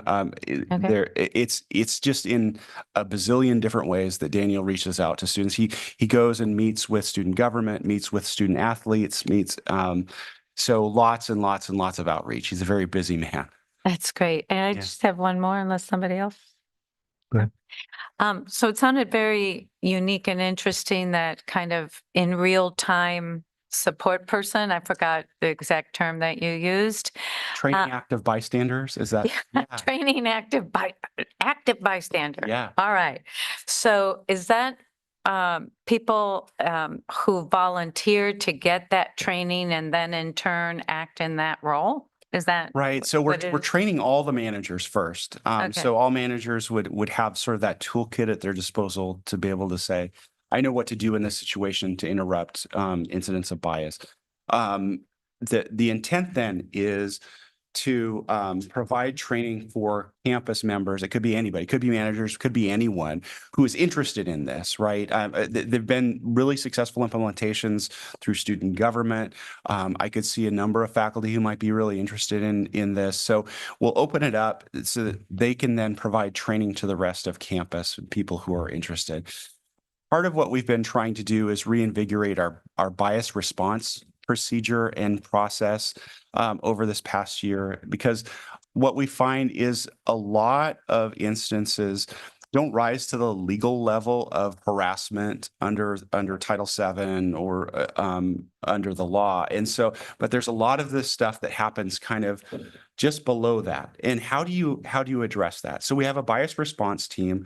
That's one way. But what if we could interrupt it in the moment? What if we could stop it and prevent those bias incidents from happening at the time? And so this is just an effort to kind of address those things that fall below the regulatory threshold, but to have a respectful community that fosters learning, we want to address. Interesting programs. Thank you. Okay, we now have our LCCEA and LCCF reports.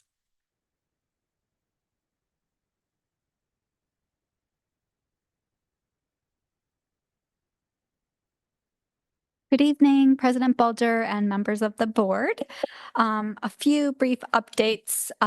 First of all, welcome and congratulations. Welcome to our new board member, Julie, and congratulations to Zach and Kevin on your election as chair and vice chair. We're looking forward to working with all of you in the upcoming year, especially as we approach the legislative session.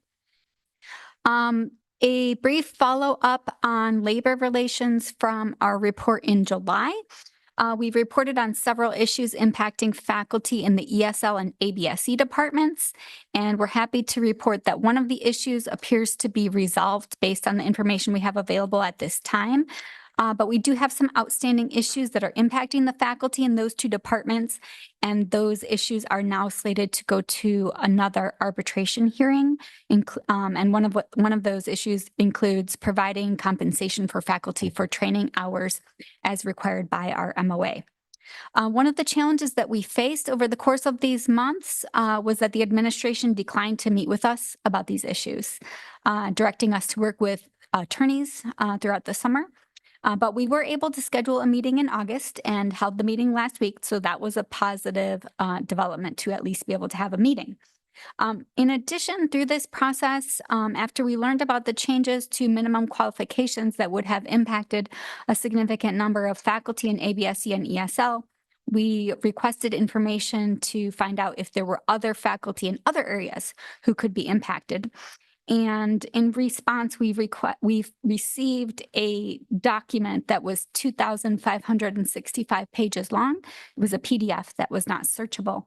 We're still reviewing it to try to understand, what changes have been made. It's very lengthy, so it's likely to take a while. But we have found that the two full-time cooperative education faculty who supervise students worksite internships could be impacted, and they were unaware of the changes. And we have not been able to receive a response to an inquiry on behalf of the faculty as to whether they will continue to be considered qualified for their own jobs. And we really look forward to a timely response and more cooperation and collaboration going forward. Some summer updates.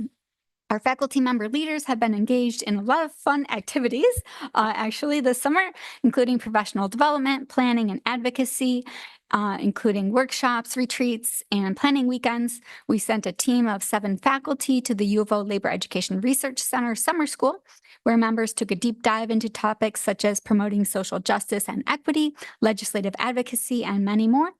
Our goal is that our ongoing professional development will support the work of our LCCEA Racial Equity and Social Justice Committee as we seek to promote justice for and the recruitment and retention of faculty from historically oppressed groups, which has been a challenge and a priority for us on our campus, as well as for our students and our communities. We look forward to the reinstatement of the DEI office and ask that it become a priority for this year rather than waiting for another year, especially at a time when we have lost more faculty of color. In addition, we have been extensively focused on legislative advocacy, including promoting some top priorities for the common good for our communities, including increased funding for OERs, open educational resources, which reduce student textbook costs, supporting our students' basic needs such as food, housing, and healthcare, including reproductive care, as well as substantial state investment in the Community College Support Fund. We hope to carry forward the success of the past 3 legislative sessions that saw 9.6 to 12.6 increases each biennium for the Community College Support Fund, and we're striving for a considerably more substantial increase for the 25-27 biennium. Have been meeting with legislators already to advocate and hope to continue and welcome all opportunities to work with any of you as board members, administrators, campus community members in that regard. You'll see some photos in the report once I send it to you. And last but not least, I wanted to touch on some fall planning. We have faculty busily working and preparing for fall in-service and the beginning of the term as we're welcoming more students to campus. Our faculty connections coordinator, math faculty member Wendy Rose Aaron, is preparing for our 2-day orientation and mentorship program for new faculty, including faculty who are Justice, Equity, Diversity, and Inclusion Fellows. Our faculty professional development coordinator, chemistry faculty member Brooke Taylor, is preparing for a full day of workshops and sabbatical reports. And LCCEA will also be hosting a fall welcome gathering as well as an ice cream social as we prepare for the term and welcome students. Thanks. Thank you.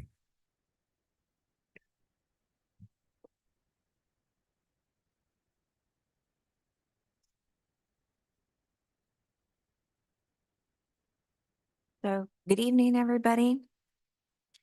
On behalf of LCCEF, I would like to extend warm wishes and welcoming you to our college, Julie. Thank you. We're pleased to have you join us and we look forward to working with you in the future. This summer has been particularly busy for our classified professionals who have worked diligently to increase enrollment both locally and internationally. Multiple departments across campus have contributed significantly to this effort despite being understaffed. Their commitment to ensuring students are enrolled in the right classes, securing their financial aid, and providing guidance in times of stress is truly commendable. These professionals are not only performing a job, they are pursuing a career that they are deeply passionate about, and their dedication to student success is clear in everything that they do. At present, LCCEF is actively working with the college to bring a third-party firm for the class and compensation study that we bargained for. We are also collaborating with HR to ensure managers receive proper training on our contract and on Oregon labor laws. Hopefully the training will happen soon, and we strongly believe that this training will lead to improved labor relations between managers and classified professionals, fostering a healthier working relationship. We've also noted in recent job opening, let me start over. We have also noted a recent increase in job openings across this campus in different departments, which is a positive step towards alleviating some of the workload burden on our employees. However, with enrollment continuing to rise, it's crucial that more positions be open to sustain this progress. We are hopeful that the board will continue working with the president and with her cabinet to open those much needed positions. Our goal is to maintain high enrollment numbers, provide positive work experience for students while ensuring a clean and safe environment for all students. Thank you for your time and consideration, and we look forward to working with all of you for a better outcome for our students this year. Thank you. Thank you. We now move to the good of the order portion of our agenda. So first is board member questions and comments. Okay, I'm not seeing anything. Yeah. I just want to thank you all for welcoming me so generously, and I'm looking forward to a little nerve-wracking being here, my very first meeting, and having a pretty robust conversation. And I'm looking forward to participating, learning more, meeting more of the faculty, meeting more of you, and getting to know more about the climate and all the issues. But thank you for your warm welcome, and I'm very honored to be here. Thank you. And then part B, future meeting dates. The board docs has the future meeting dates listed. I think just 2 things that I want to flag. First, we put together a agenda item request form that will be going out to the board so that any board member that wants to request an item be put on the agenda can fill out that form. And then during our regular board meetings at this time, we will take a time to see if there's 3 members that want to support putting that item onto the future agenda. And then we will get that onto a future agenda meeting. So if anybody wants to add an agenda item, Celia, when might that go out to the board that Talked about, talking about it at the work session. oh, I thought, okay, I thought we were talking, by the work session, we can get that out to the board, so that, everyone will have the opportunity to request, agenda items. And then the last thing is that the Oregon Community College Association is having a, what's the right word? Board training. A conference, November 6th to 8th in Glen Eden Beach, Oregon. And I just want to encourage all my fellow board members to come to that conference with me. Yes, excuse me, Chair. I was talking about the session on the weekend, and I thought that's what you were referring to. I apologize. So everybody should have received that email today, I believe, from the OCCA, and just encourage everyone to attend that if you're able. And with that, I believe we are adjourned. Oh, Lisa, sorry, go ahead. I know my real hand gets a little more attention to that raise hand thing, but you've been doing great recognizing that little icon. Thanks, Zach. I appreciate it. I just wanted to encourage everyone to add November 7th to their calendar. That is the LCC Foundation Gala. It is the largest fundraiser that our foundation does annually. It is a significant way that support is provided to LCC students, and it is a lot of fun. So November 7th, please put it on your calendar, and it would be really great to see a lot of board members at that event. And next year, we'll try and have them not conflict, which it seems this is 2 years in a row that our foundation gala and the OCCA retreats happen. So maybe we can fix that in the future. But okay, thank you all for your time. Have a good night.